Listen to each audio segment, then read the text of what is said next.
आज हम लोग कक्षा 10 की जो है एनसीईआरटी की जो किताब है मैथ की, उसकी जो है एक्सरसाइज नंबर 8.1 का अध्ययन करेंगे। तो शुरू करते हैं। एक सवाल इन्होंने दिया है, एक पहले ही सवाल दिया है। एक त्रिभुज एबीसी है, दिया है त्रिभुज एबीसी जिसका कोण बी समकोण है। इन्होंने दिया है त्रिभुज एबीसी और जिसका कोण बी समकोण है। और इसके अलावा इन्होंने थोड़े डायमेंशंस दे दिए हैं। ए बी 24 सेंटीमीटर दिया है और इसके अलावा बी सी 7 सेंटीमीटर दिया है। बी सी बराबर 7 सेंटीमीटर।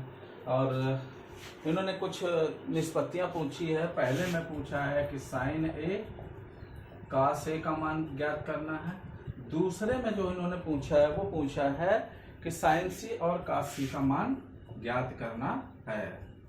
तो सबसे पहला होता है त्रिकोणमिति। जब भी हम अध्ययन करते हैं तो त्रिकोणमिति में फिगर का विशेष महत्व होता है। हम कितना अच्छा फिगर बनाते हैं, कितना सटीक फिगर बनाते हैं, उसी आधार पे उतना ही सवाल जो है आसानी पूर्वक हम लगा सकते हैं। सवाल की सक्सेस इस बात पे निर्भर करती है। ठीक है, समझ में आ रहा है?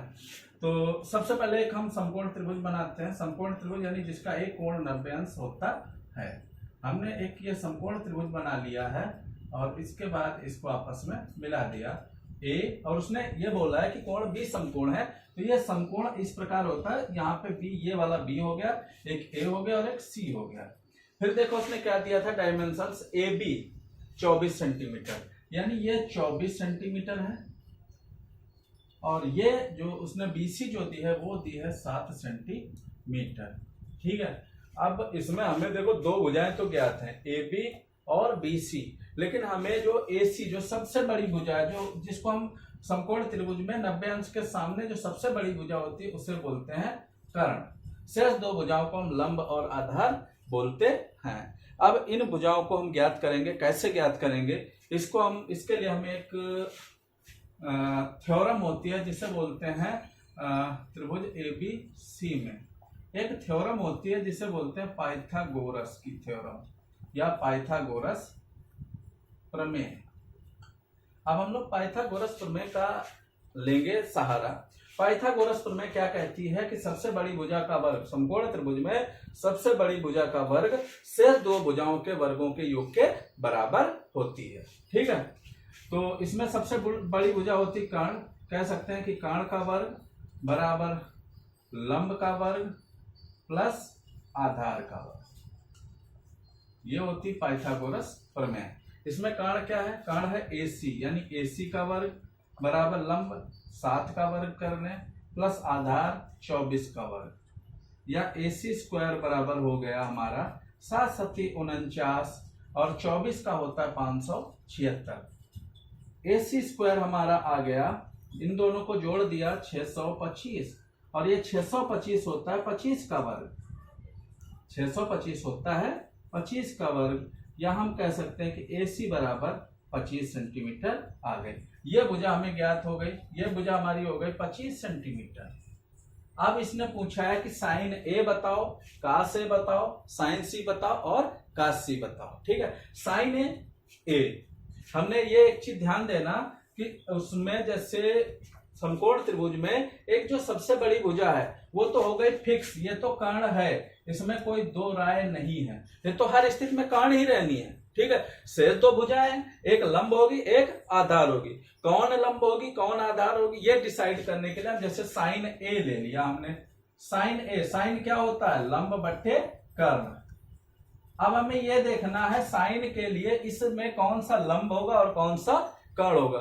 कुछ भी नहीं देखना है, ये कौन सा कोण है, ए के सामने कौन सी भुजा आ रही, ये ए के लिए ये वाला लंब होगा, यानी साइन ए के लिए लंब कौन सी भुजा हो गई, BC, और कर्ण तो हमें ज्ञात ही है AC है। ठीक है, यानी कुल मिलाकर जिस भुजा के लिए हम देखते हैं, जिस कोण के लिए देखते हैं, उसके सामने वाली भुजा लंब होती है, शेष भुजा आधार बनती है, क्योंकि सबसे बड़ी भुजा तो हमारी कर्ण हो ही चुकी होती है। ठीक है, तो यानी यहां पे हम कह सकते हैं कि साइन ए बराबर हमारा हो गया 7/25। ऐसे अगर हम कास ए ज्ञात करें, कास ए क्या होगा, आधार बट्टे कर्ण। अब हमने अभी लंब ज्ञात किया, ए के लिए ये भुजा लंब हो गई, तो ये भुजा, ये कर्ण है, तो ये आधार यही बची। तो काश से बराबर हमारा हो गया ए बी बट्टे ए सी। ठीक है, ये आधार हो गया, ये कर्ण हो गया, या हम कह सकते हैं कि काश ए बराबर 24 बट्टे 25। इस प्रकार हमने साइन ए और काश से ज्ञात कर लिया, लेकिन उसने आगे बोला है हमें कि साइन सी और काश सी भी ज्ञात करना है। तो साइन सी कैसे निकालेंगे? अभी हमने बताया जिस कोण के लिए देखते हैं उसके सामने वाली भुजा लंब होती है। अब सी के लिए देख रहे हैं, अभी ए के लिए देख रहे थे, अब किसके लिए हम देख रहे हैं? सी के लिए। सी के सामने कौन सी भुजा पड़ रही है? A B. सी के सामने कौन सी भुजा पड़ रही है? A B. यानी अब लंब ए बी होगा और कर्ण हमेशा ए सी रहेगा जो 90 अंश के सामने होता है। यानी साइन सी बराबर अगर हम देखें तो 24 बट्टे 25 आ गए। इसी प्रकार अगर हम काश सी देखें, सी के लिए भाई जब ये भुजा लंब हो गई तो ये आधार बची, आधार बची तो साइन काश सी बराबर हो जाएगा बी सी बट्टे ए सी, या काश सी बराबर हमारा आ जाएगा 7 बट्टे 25। बहुत ही आसान सवाल है, कोई दिक्कत नहीं है। हमें सबसे पहले तीसरी भुजा ज्ञात करनी है, तीसरी भुजा ज्ञात हो जाए तो इन डायमेंशंस का उपयोग करना, इन चीजों का उपयोग करना और आराम से सवाल लगा देना है। सवाल नंबर जो 2 है इसमें एक फिगर दिया ये वाला, और इसमें ये बोल दिया हमें कि इसमें जो है हमें tan p माइनस काट r, tan p माइनस काट r, इसकी वैल्यू हमें ज्ञात करनी है। इसकी वैल्यू ज्ञात करने के लिए हमें tan p और काट r के मान ज्ञात होने चाहिए। tan p और काट r के मान हमें यहां से ज्ञात होंगे, और यहां ज्ञात करने के लिए हमें ये पहले तीसरी भुजा का ज्ञात होना अति आवश्यक है। सीधी सी बात है। तीसरी भुजा ज्ञात करने के लिए एक हमें महापुरुष हुए थे जिनका नाम था पाइथागोरस। पाइथागोरस प्रमेय से, अब हम पाइथागोरस प्रमेय से जाएंगे। और पाइथागोरस प्रमेय क्या कहती है? पाइथागोरस प्रमेय कहती है कि कर्ण का वर्ग बराबर लंब का वर्ग प्लस आधार का वर्ग। यहाँ पे कर्ण कौन है? कर्ण हमेशा 90 अंश के सामने वाली भुजा होती है, यानी पी आर का वर्ग बराबर P Q square plus Q R square. बहुत ही आसान है। पी आर यानी 13 का वर्ग बराबर पी क्यू यानी 12 का वर्ग, और ये क्यू आर, इसे तो हमें ज्ञात ही करना है। 13 का वर्ग होता है 169, 12 का वर्ग होता है 144 प्लस क्यू आर का स्क्वायर। इसको इधर ले आते हैं, 169 माइनस 144 बराबर क्यू आर स्क्वायर। चूंकि ये इधर प्लस में था, इधर आएगा काय में हो जाएगा माइनस में। 169 में से 144 घटाया गया 25 बराबर क्यू आर का स्क्वायर। 25 होता है 5 का स्क्वायर बराबर क्यू आर का स्क्वायर। स्क्वायर दोनों तरफ से काट दिया हमने, क्यू आर बराबर आ गया 5 सेंटीमीटर। अब हमें ये भुजा पता चल गई 5 सेंटीमीटर। यहाँ पे हमें tan p माइनस काट r का मान ज्ञात करना है। तो tan p के लिए सबसे पहले यहां से हम tan p ज्ञात करते हैं। tan क्या होता है? tan होता है लंब बटे आधार। tan होता है लंब बटे आधार। p के लिए कौन सी भुजा लंब होगी? ये वाली भुजा लंब होगी p के लिए। ठीक है, p के लिए होगी ये भुजा लंब सामने वाली, यानी क्यू आर अपान आधार ये वाली भुजा, क्योंकि ये तो कर्ण ही है पी क्यू, यानी tan p हमारा जो है वो आ गया 5 बट्टे 12। इसी प्रकार हम काट r ज्ञात करते हैं। काट r बराबर, r के लिए काट क्या होता है? आधार बट्टे लंब। काट क्या होता है? आधार बट्टे लंब। आधार क्या है? r के लिए आधार ये भुजा होगी और सामने वाली भुजा ये लंब होगी, यानी काट r बराबर होगा क्यू आर बट्टे पी क्यू, यानी काट r बराबर आ गया 5 बट्टे 12, सीधा सा। और जैसे उसने पूछा कि tan p माइनस काट r बताओ, तो हमने 5 बट्टे 12 माइनस 5 बट्टे 12, क्योंकि दोनों के मान सेम आए हैं, इसका मतलब ये हो गया 0। इस प्रकार आप दूसरा सवाल बहुत ही आसानी से लगा सकते हैं, कोई दिक्कत नहीं है। ठीक है, चलिए बात करते हैं तीसरे सवाल पे। एक तीसरा सवाल है, बहुत ही अच्छा सवाल है। बोला है कि साइन ए बराबर 3 बट्टे 4, तो कहां से अब tan ए का मान ज्ञात करो। ऐसी वैसे तो बहुत ही फार्मूले हैं, त्रिकोणमिति है, फार्मूलों की गणित है। त्रिकोणमिति में बहुत सारे फार्मूले हैं, लेकिन हम लोग यहाँ पे अपना जो एक्सरसाइज है बेसिक तरीके से चलेंगे। साइन ए बराबर 3 बट्टे 4, पहला काम, सबसे पहला काम है तुरंत ही त्रिभुज बना दो। उसने बोला है कि साइन ए बराबर 3/4। ए बोला है तो जाहिर सी बात है ये वाला कोण ए नहीं रखेंगे, कोण हम ये और ये ए रख सकते हैं। ए ये हो गया बी, ये सी। टेन साइन क्या होता है? लंब बट्टे कर्ण। ए है, ए के लिए ये भुजा हो गई लंब, ये हो गया 3 और ये वाली भुजा हो गई कर्ण, क्योंकि ये 90 अंश के सामने है। अब हमें सबसे पहले ये भुजा ज्ञात होनी चाहिए, तो हम सबसे पहले त्रिभुज एबीसी में चलेंगे पाइथागोरस प्रमेय से। बहुत ही इंपॉर्टेंट प्रमेय है, हर जगह आती है, पाइथागोरस प्रमेय से। पाइथागोरस थ्योरम क्या होती है? वो कहते हैं कि कर्ण का वर्ग बराबर लंब का वर्ग प्लस आधार का वर्ग। कर्ण क्या है? 90 अंश के सामने वाली भुजा, यानी AC स्क्वायर बराबर हाँ कुछ भी लिख लो, AB square plus BC square. कोई खास दिक्कत नहीं पड़ने वाली है। बड़ी भुजा का वर्ग सिर्फ दो भुजाओं के वर्गों के योग के बराबर, यही पाइथागोरस प्रमेय है। तो साइन है 3/4, 4 AC है 4 का वर्ग, AB तो ज्ञात ही करनी है, प्लस BC 3 का वर्ग हो गया। सीधा सा फंडा है, 4 का वर्ग हो गया 16 बराबर AB स्क्वायर प्लस 3 का वर्ग हो गया 9 इधर ले आए, 16 - 9 बराबर AB का वर्ग, या AB का वर्ग हम कह सकते हैं कि 16 में से 9 गए 5, या AB बराबर √5, क्योंकि 5 पूर्ण वर्ग संख्या नहीं है। अब हमें AB ज्ञात हो गया, अब हमें कास A ज्ञात करना है। कास A, कास क्या होता है? आधार बट्टे कर्ण। क्या होता है कास? आधार बट्टे कर्ण। ए के लिए आधार कौन सी भुजा होगी? ए के सामने ये लंब हो गए तो ये आधार हो गई, AB बट्टे AC। कास A, AB कितना आया? √5/4। टैन A क्या होती है? टैन क्या होता है?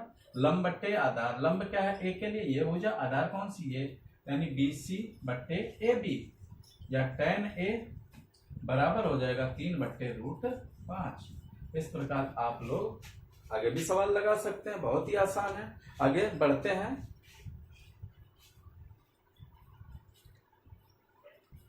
अगला सवाल है कि 15 काटे बराबर 8, तो साइन और सेके का मान ज्ञात करो। थोड़ा सा अटपटा दे दिया इन्होंने, इन्होंने घुमा फिरा के इस दूसरे साइड से कान पकड़ा। हमें कुछ नहीं करना है। 15 काट A बराबर 8, तो काट A बराबर क्या होगा? 15 इधर गुणा में उधर जाएगा, बट्टे में हो जाएगा 8/15। फिर वही काम करना, एक त्रिभुज बनाना है हमें इस तरीके से। काट A दिया है, A ये ले लें, BC। अच्छा, काट क्या होता है? काट होता है आधार बट्टे कर्ण। ए के लिए कौन सी भुजा? क्योंकि 90 अंश के सामने वाली भुजा कर्ण हो गई, ये लंब हो गई, ये आधार हो गई। काटे 8 ये भुजा हो गई, 15 ये हो गई, क्योंकि आधार बट्टे लंब होती है काट। ठीक है, अब बात करते हैं, पहले ये वाली हम भुजा ज्ञात कर लेंगे, शेष साइन और सेके आराम से ज्ञात हो जाएगा। इस भुजा को ज्ञात करने के लिए हमें त्रिभुज ABC में हमें लगानी होगी पाइथागोरस प्रमेय। इसके बगैर हम कुछ भी हल नहीं कर रहे हैं अभी तक के सवालों में, तो इसको याद कर लें। पाइथागोरस प्रमेय होती है कर्ण का वर्ग प्लस लंब बराबर लंब का वर्ग प्लस आधार का वर्ग, या सीधे कहें कि बड़ी भुजा का वर्ग से दो भुजाओं के वर्गों के योग के बराबर। यहाँ पे बड़ी भुजा है AC स्क्वायर बराबर AB square plus BC square, और इसमें हमें मान रखना है। AC स्क्वायर, AB कितना है? 8 का वर्ग, BC कितना है? 15 का वर्ग, या AC स्क्वायर बराबर 8 का हो गया 64, 15 का वर्ग होता है 15 गुणा करेंगे 225। AC का वर्ग हो गया 4 5 4 9 6 2 8 289, या AC का स्क्वायर बराबर ये होता है 17 का वर्ग। खत्म, AC बराबर आ गई 17। ये वाली भुजा आ गई हमारी, अब कितनी? 17।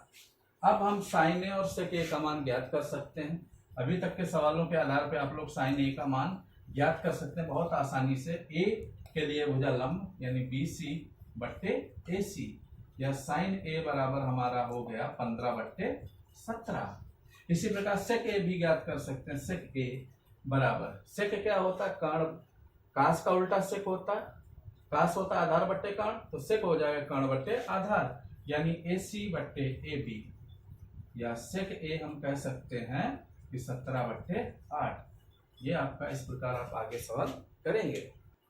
पांचवा सवाल है कि यदि सेक थीटा बराबर 13/12, तो शेष सभी निष्पत्तियां ज्ञात करो। ठीक है, अब इस सवाल को हम हल करेंगे।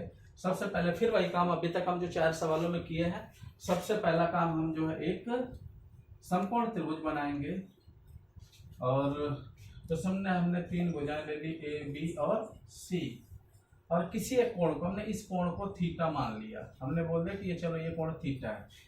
अब ये दिया है सेक थीटा बराबर 13/12। सेक क्या होता है? सेक होता है कर्ण बट्टे आधार। ए के लिए ये वाला कोण है थीटा, थीटा के लिए ये भुजा कर्ण, कर्ण क्योंकि तो हमेशा ही 90 अंश के सामने वाली कर्ण होती, तो 13, थीटा के लिए ये भुजा आधार 12। अब हमें ये भुजा ज्ञात कर लेंगे, जब क्योंकि इसके बगैर हम कोई भी निष्पत्ति ज्ञात नहीं कर सकते। पहले ये भुजा हमें ज्ञात होनी चाहिए। इस भुजा को ज्ञात करने के लिए हमारे पास एक होती है पाइथागोरस प्रमेय। त्रिभुज ABC में कौन सी प्रमेय होती है? पाइथागोरस प्रमेय। अब पाइथागोरस प्रमेय अभी तक लगाते आए हैं 4 सवालों में। होगी AC का वर्ग बराबर AB का वर्ग प्लस BC का वर्ग। बहुत ही आसान है। AC हो गई हमारी 13 बराबर AB हो गई हमारी 12, 12 का वर्ग प्लस BC हमें ज्ञात करना। 13 का वर्ग होता है 169, 12 का वर्ग बराबर है 144 प्लस BC का वर्ग। 144 इधर खींच ला, 169 माइनस 144 बराबर BC का वर्ग, या ये हो गया 25 बराबर BC का वर्ग। 25 होता है 5 का वर्ग बराबर BC का वर्ग स्क्वायर। ये खत्म, BC बराबर आ गई 5, ये भुजा आ गई 5। अब हम आसानी पूर्वक कोई भी निष्पत्ति आराम से निकाल सकते हैं। जैसे साइन थीटा अगर हमें निकालनी है, थीटा साइन थीटा होती है लंब बट्टे कर्ण। थीटा के लिए ये भुजा लंब, ये कर्ण, यानी BC बट्टे AC, या हम कह सकते हैं कि साइन थीटा बराबर 5/13। कास थीटा तो हम ऐसे ही निकाल सकते थे, सेक थीटा दिया था उसका उल्टा कास होता है, लेकिन हम यहां से देखेंगे तो AB बट्टे AC, यानी कास थीटा हमारा आ गया 12/13। कास के बाद हम बात करते हैं टेन थीटा की। टेन थीटा होता है लंब बट्टे आधार। लंब कौन सा है? BC थीटा के लिए, और बट्टे AB, या टेन थीटा बराबर हो गया 5/12। आते हैं आगे, साइन का उल्टा होता है कोसेक। कोसेक थीटा बराबर हो जाएगा AC बट्टे BC, या कोसेक थीटा बराबर हो जाएगा 13/5। सेक थीटा तो दिया ही है। काट थीटा की बात होगी। काट थीटा बराबर होगा AB बट्टे BC, क्योंकि ये टेन का उल्टा होता है, तो काट थीटा हमारा हो गया 12/5। इस प्रकार आप 5 सवाल हमने आज हल किए। नेक्स्ट अगले पार्ट में हम लोग हल करेंगे। धन्यवाद।